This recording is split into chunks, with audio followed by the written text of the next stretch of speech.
नमस्कार दोस्तों। संत कबीर जी का एक दोहा आपको याद है, जिसमें संत कबीर जी कहते हैं, मुल्ला होकर बांग पुकारे, क्या तेरा साहिब बहरा है।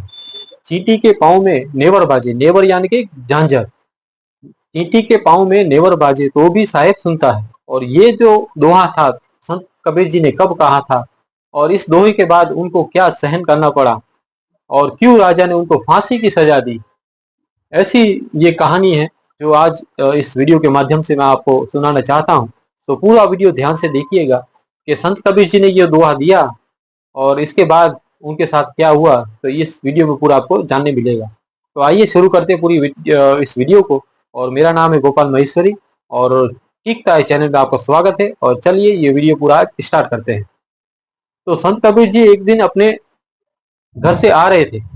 उन्होंने देखा कि अभी शाम के आज़ाम का टाइम हो गया है। आज़ाम का टाइम हुआ, वो रहते थे काशी में।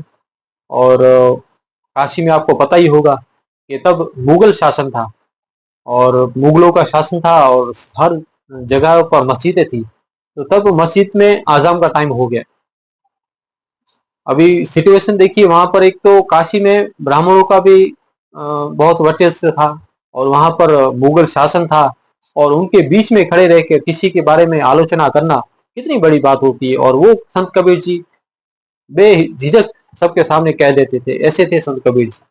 तो उन्होंने आज़ाम का टाइम पर जो नमाज पढ़ रहे थे, जहां पर वो जो भी आदमी वहां पर जो मुगल के जो राजा के सैनिक थे, वो वहां से निकल रहे थे और आज़ाम का टाइम हुआ तो उन्होंने भी नमाज पढ़नी स्टार्ट की। और सड़क के किनारे पर ही वो लोग बैठ गए और आज़ाम पढ़ने लगे। और खूब जोर शोर से आज़ाम पढ़ी जा रही थी, माइक में वो आज़ाम कही जा रही थी। तो संत कबीर जी उन सैनिकों को देखकर हंसते हैं और वो दोहा कहते हैं कि मुल्ला होकर बांग पुकारे, क्या तेरा साहिब बहरा है। उन सैनिकों को हंसते हुए कहते हैं कि मुल्ला होकर बांग पुकारे, क्या तुम्हारा साहिब बहरा है। चींटी के पाँव में नेवर बाजे तो भी साहिब सुनता है। तो ऐसा सुनकर वो लोग सैनिक बहुत ही गुस्सा हो गए और संत कबीर को कुछ कहने लगे। पर संत कबीर की रुतबा इतना बड़ा था तो सैनिक डायरेक्टली कुछ नहीं कह पाए। और वो जाकर राजा को कहते हैं कि संत कबीर जी ऐसा कहते हैं कि मुल्ला होके बांग पुकारे, क्या हमारा साहिब बहरा है। तो वो हमारे भगवान को, हमारे खुदा को बहरा कहता है। तो राजा भी एकदम से गुस्सा हो गया। ऐसा है कि राजा हमारे भगवान को बहरा कहता है, तो बुलाओ संत कबीर को। हम उसको सबके सामने ही कह दिया कि संत कबीर को आज हम लोग फांसी की सजा देंगे और संत कबीर को पकड़ा जाए और यहाँ पर लाया गया है। और तो वो लोग जो उनके सैनिक थे वो जाते हैं उनके पास कि संत कबीर कहाँ है। वो एक जगह थी वहां पर जहाँ पर वो संत कबीर बैठा करते थे और भक्ति भाव की बातें करा करते थे। तो वहां से उनको संत कबीर को कहा गया कि आपको राजा ने बुलाया है और आपको दंड देंगे। आज राजा, आपको फांसी की सजा मिल गई है, तो आइए दरबार में चलिए, हम आपको पकड़ने आए। तो संत कबीर कहते हैं आप जाइए, मैं थोड़ी देर में आता हूँ।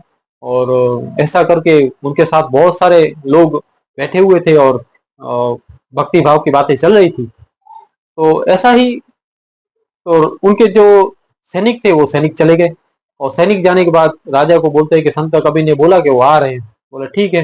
पूरे दिन सभा भरी रही, काफी सारे लोग उस सभा में मौजूद रहे। सुबह से शाम तक हो गई पर संत कबीर नहीं आए। शाम तक तो राजा का जो पारा था एकदम 100% पर चला गया था। बहुत ही गुस्सा हो गए थे राजा कि संत कबीर अभी तक नहीं आई, अभी तक नहीं आई। सुबह से शाम तक संत कबीर का इंतजार होता रहा। और आखिर शाम के समय वो संत कबीर वहां पहुंचे, झूमते झूमते खुद की मौज खुद की मस्ती में। संत कबीर वहां पहुंचते हैं और राजा के सामने उपस्थित होते हैं। और वैसे ही वहां पर राजा उनको बोलता है कि मैंने आपको बताया था सुबह को आने के लिए, अभी आप शाम को आ रहे हो। ऐसा क्या हुआ जो मैंने आपको आदेश दिया और उस आदेश का आपने उल्लंघन किया। आपको पता नहीं मैं राजा हूँ। तो संत कबीर भी उनके साथ में नमस्कार करके खड़े रहते हैं और कहते हैं राजा जी, मुझे पता है आप राजा हो, पर आज मैं जहाँ रास्ते पर आ रहा था तो मैंने एक दृश्य वहां पर देखा। और उस दृश्य में मैंने ऐसा एक दृश्य देखा तो मुझे लगा कि वो पूरा देखने के बाद ही मैं जाऊं। तो ऐसा कुछ हुआ मेरे साथ, तो मैं वहां वो दृश्य देखने के लिए रुक गया। वो दृश्य बहुत ही अजीब था, तो मुझे समय का पता ही नहीं चला। तो राजा ने बोला, ऐसा क्या हुआ, बताओ मुझे। संत कबीर जी ने बोला, नहीं नहीं यार, कोई ऐसी बात नहीं, और आप बताइए क्या हुआ। तो राजा ने बोला, मैंने आपको फांसी की सजा दी है। तो कब संत कबीर ने बोला, कोई बात नहीं, जो भी आपने दंड दिया है। पर राजा ने बोला कि आपने जो दृश्य बताया, मैंने आपको सुबह से शाम तक बोला आप आ जाओ, पर आप आए नहीं, ऐसा क्या हुआ रास्ते में। अगर वो तो संत कबीर ने बोला, मैंने कुछ अजीब से एक दृश्य देखा जो दुनिया में पहली बार घटित हुआ था, और वो सिर्फ मैंने ही देखा, वो आप नहीं देख सकते। तो राजा ने बोला, ऐसा क्या हुआ जो मैं नहीं देख सकता और तुम देख सकते हो। अगर मुझे अच्छा लगा और तुमने जो बात बताई वो मेरी नजर में अभी तक नहीं आई होगी, तो मैं अपनी फांसी की सजा जो तुमको दी है वो मैं माफ कर दूंगा, और बताओ क्या हुआ।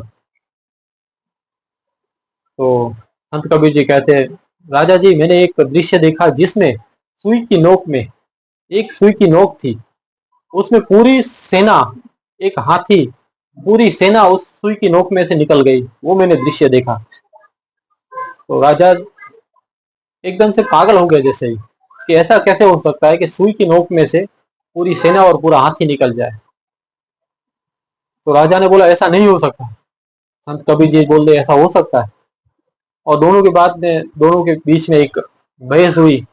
और संत कबीर राजा जो थे, वो राजा ने अपने सारे वजीरों को, सारे पुरोहितों को कहा कि ऐसा हो सकता है। तो सब लोगों ने बोला, नहीं, कि सुई की नोक में से हाथी कभी नहीं निकल सकता। तो फिर राजा ने बोला कि अगर तुम ये साबित कर दो कोई सुई की नोक में से हाथी निकल सकता है, तो मैं तुम्हारी फांसी की सजा माफ कर दूंगा, और मैं कभी भी तुम्हारे कोई भी बात का बुरा नहीं मानूंगा।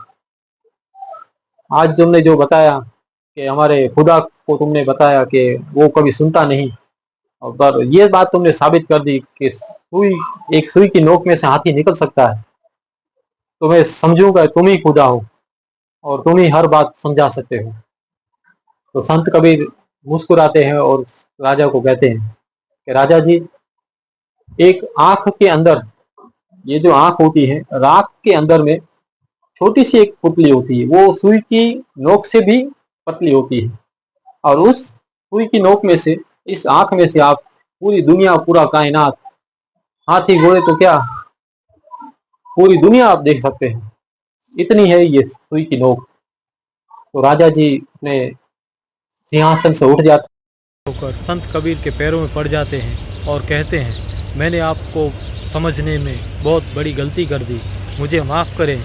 और संत कबीर भी हंसते हुए उनको माफ़ कर देते हैं। ऐसी बहुत सारी घटनाएं हैं, कहानियां हैं जो कहनी है, सुनानी है। तो उसके लिए आपको इस चैनल को लाइक, सब्सक्राइब और शेयर ज़रूर करना पड़ेगा। अगर इस वीडियो में कुछ बोलने में गलती हुई हो तो माफ़ करिएगा। नेक्स्ट वीडियो इससे भी बेहतर बनाऊंगा, ऐसी मेरी आशा है। और लाइक, सब्सक्राइब और शेयर ज़रूर करना।